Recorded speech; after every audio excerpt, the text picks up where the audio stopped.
Today, on How-Tos and Reviews with Booze, we'll be showing you how to replace the rotors and calipers on your automobile, so that you too can do it yourself.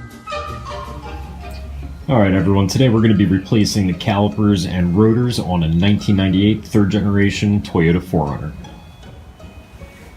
What you're going to need to do this is obviously the caliper. I do have a video where I rebuilt these calipers and repainted them, so definitely check those out. They'll be linked in the description below. So you're going to need the basically fresh calipers with new brake pads. You're going to need the rotors themselves. I'm actually going to be replacing two of the brake lines. One of the hard lines that goes directly into the caliper, and then the soft brake line that is attached to that hard brake line. You can see the part numbers right there. This hard brake line is for the driver side of the vehicle.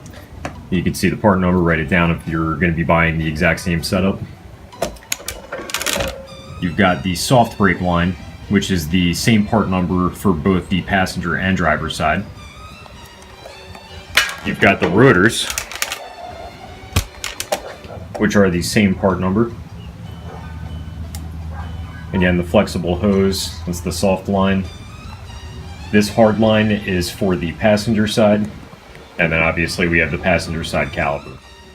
Now, not only are the calipers freshly rebuilt and they have new brake pads in them, and obviously the rotors are brand new, but this particular setup is from a 2001 Toyota Sequoia. And the reason why I'm going to be doing this upgrade, it's kind of known as the Tundra Brake Upgrade for the 3rd Gen 4Runners, is because the actual rotors are thicker and the brake pads are a little bit larger, so you get more of a contact patch between the two surfaces and you get stronger braking power. There are actually two different types of calipers that you could use to do this upgrade. The one that comes in the years, I believe, between 2000 and 2002, and then the ones from 2000 to I think 2008. The difference between those two sets of years is how big the calipers were on the Sequoias and the Tundras. And the ones on the later years were actually even a little bit bigger than these ones right here. This one, because it's from a 2001 Sequoia, is the 199 millimeter brake pad, whereas the older ones are a 231 millimeter. There are pros and cons to using one over the other. There are really extensive videos out there with how to do this, so I'm not going to get too in-depth about it. This is more of just a general how to replace your calipers and rotors. However, the larger ones will not fit under every stock wheel that Toyota made for the 4Runner. There's a possibility that you might need to grind out the inside of your wheel in order to make it fit, which I don't necessarily recommend. So that's why I decided to go with the ones that had the 199 millimeter, because no trimming would be required of the wheel and they would fit in their stock configuration without any issues. Obviously, the benefit to the bigger caliper is that you would get even better braking power than this one would provide. You're also going to need a socket set, and a floor jack, and some jack stands. And don't forget your factory service manual or owner's manual, and a beer. For today's how-to, I chose Southern Tier Thick Mint Imperial Stout. This is a dessert beer brewed with chocolate and mint, and I'm sure it's no surprise that they describe it as a decadent stout with notes of sweet chocolate and refreshing mint. The ABV is 10%, and I've never had this before, so I'm excited to open it up. Now, I chose thick mint today for two reasons. Number one, these calipers have nice thick new brake pads that are being put on, and because after rebuilding them, they are minty fresh. And they basically had me at chocolate. But for now, let's get into it. So the very first thing you're going to want to do is actually going to be to loosen up very slightly each one of the lug nuts that holds the wheel on. The reason why you're going to want to do that is because if the car is already jacked up and in the air, the wheel is going to be spinning when you go to turn that nut, and you're not going to be able to get enough torque on it in order to get it off.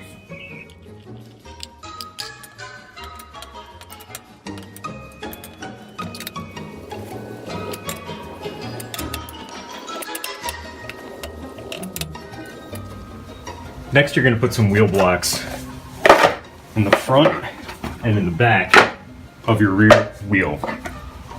That way, when you lift it up and you put the parking brake on, if there's any rocking back or forth, it's way less likely that it's going to move forward enough to knock the vehicle off the stands and hopefully prevent the car from falling onto you. Next, you're going to want to read your owner's manual to figure out exactly where the safest position to lift the vehicle is. For this one, it is a body-on-frame vehicle, so there's actually a lot of different places that you could lift it up from and where you could place the jack stands. I know that cross member right there is a very safe place to do it from, so I'm going to be jacking it up from there, placing the jack stands on the frame right in front of that, and then I'll be letting it down onto the jack stands and using this as a backup.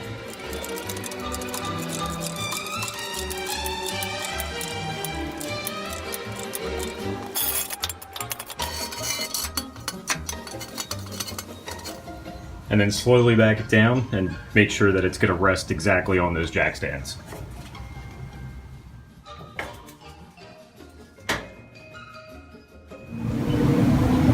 Now that it's off the ground, we can take off the bolts.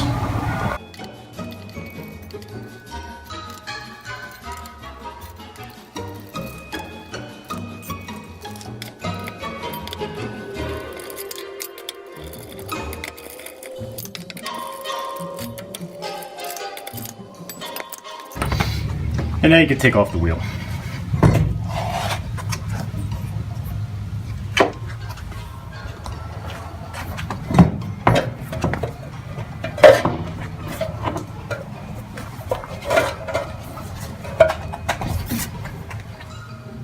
And here you can see why I needed to do this so badly.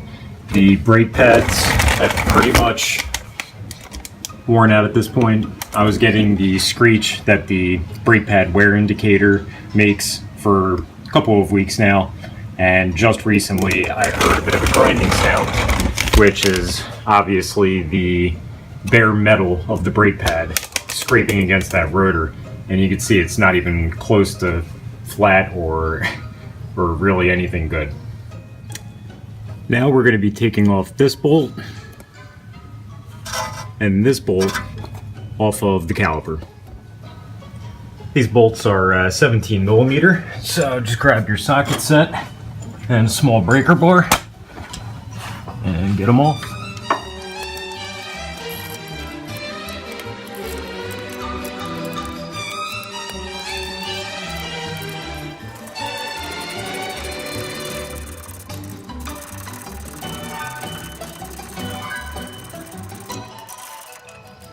Now that we've got the caliper bolts out, we can begin to take apart this system.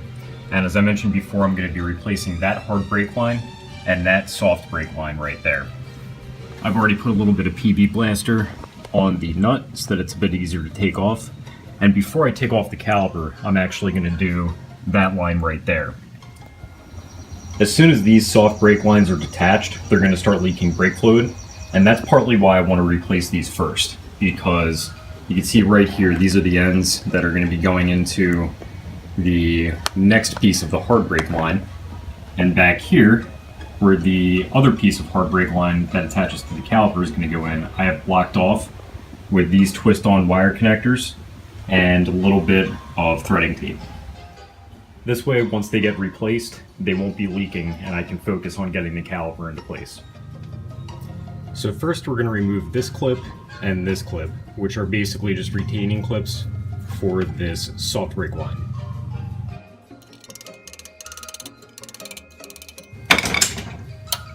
And you can see there, all you really have to do is just hit that one lipped side with a hammer and it comes right off.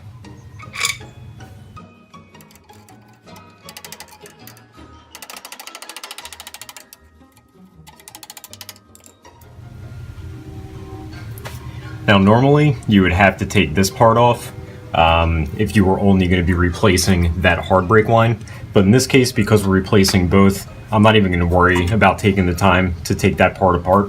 I'm literally just going to snip it right there and then pull this part out through that hole. And then at the top of the soft brake line here, we are going to have to get this one loose so that we can attach the new soft brake line in. Now again, this is where we have the open top that will go straight in, and the bottom is plugged up so that we can prevent as much fluid from leaking out as possible. So because I live in the Rust Belt, I am fortunate enough to have rust essentially all over my car. So what I had to do is actually hold the bottom here with a crescent wrench, just like that, and then get a set of vice grips up and around that top nut so that it wouldn't strip it. And you can see after a little bit of fussing around, I was finally able to get to the point where fluid is now leaking out. So now I can go ahead and loosen it up all the way and get ready to put in the new line.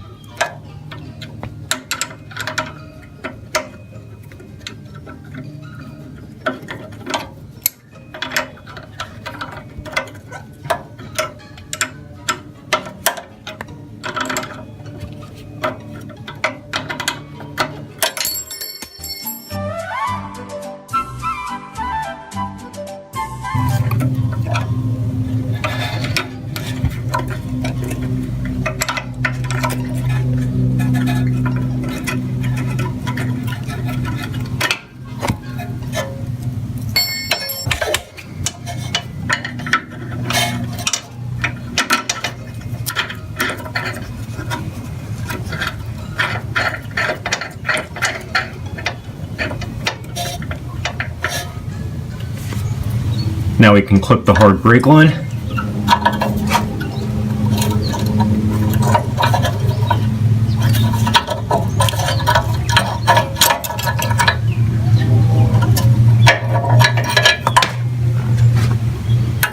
And the old soft line is out. Once we get this mostly tightened up, we can just snug the bottom part right up to the plate and get that retention piece back into place.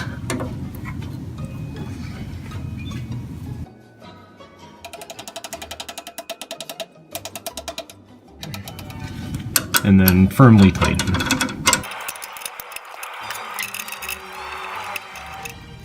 Now remove the old caliper. Now it's time to remove the rotor. Now a lot of times these will be rust welded on, so you're probably going to have to hit it a couple times with a big hammer, and eventually it'll loosen up and you can take it right off.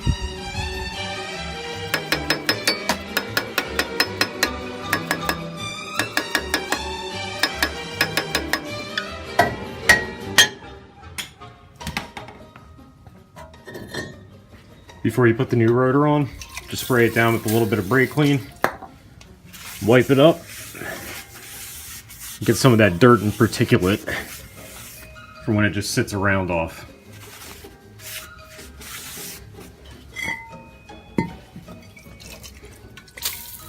And install.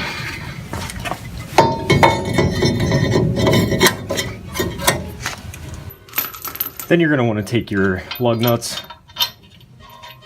and just put them back on so that you get a good positioning of the rotor when you put the caliper back on. And it's always best to start off on one side, get it hand tight, go to the exact opposite side. Usually makes it a lot more even.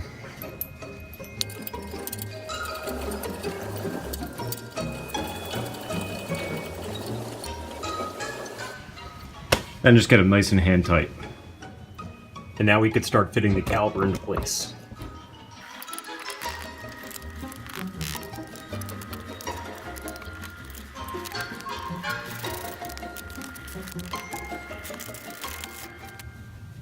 And after the bolts are started, just get them tightened all the way down.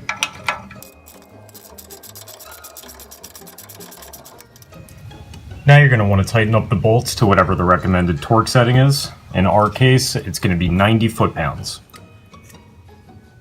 So with this torque wrench, all you have to do is unlock it, set it to whatever pound you want. So in this case, we're going to go down a little bit.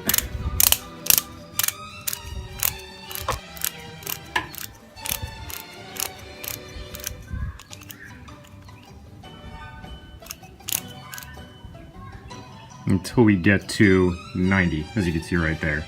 Then all you do is lock it, put on your bit,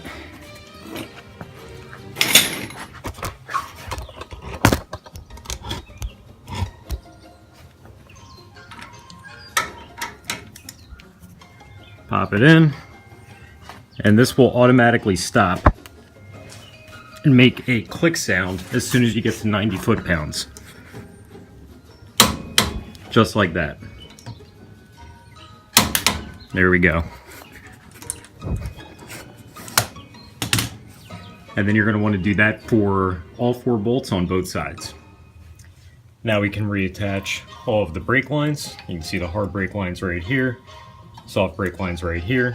All we have to do is screw those in together, tighten everything up, and we're done. Alright, so the bolts are on, the brake lines are installed, and we are now ready to put the wheels back on and bleed the brake system. So you're going to want to go in a cross pattern again. So just start one by hand.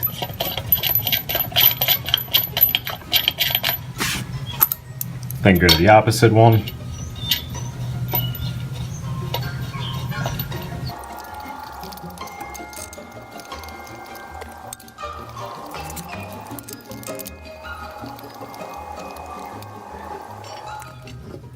And now you're going to want to just go in and tighten them up pretty much as tight as you can get.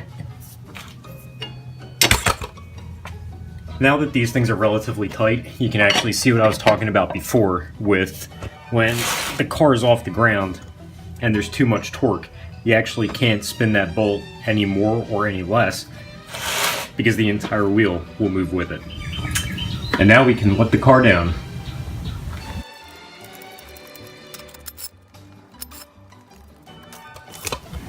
Now with the car on the ground, we can re-torque all of these nuts, and for this particular car, it would be 83 foot-pounds.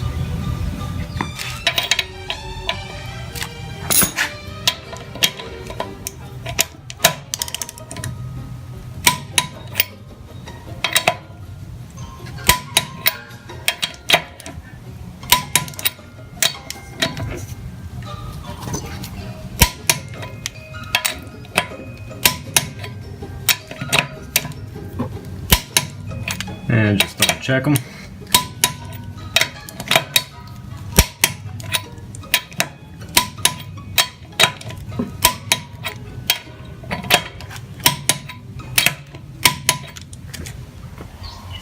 Once the car's back on the ground, the only thing left to do is bleed the brakes. Now initially I was going to show you how to bleed the brakes in this video, but I think I'm going to be making a separate video for that, which will be linked in the description below. But for now, I'm going to go back to enjoying my thick mint. Hope you guys enjoyed this how-to with booze. Please check out my other videos on painting calipers, rebuilding calipers, and bleeding brakes.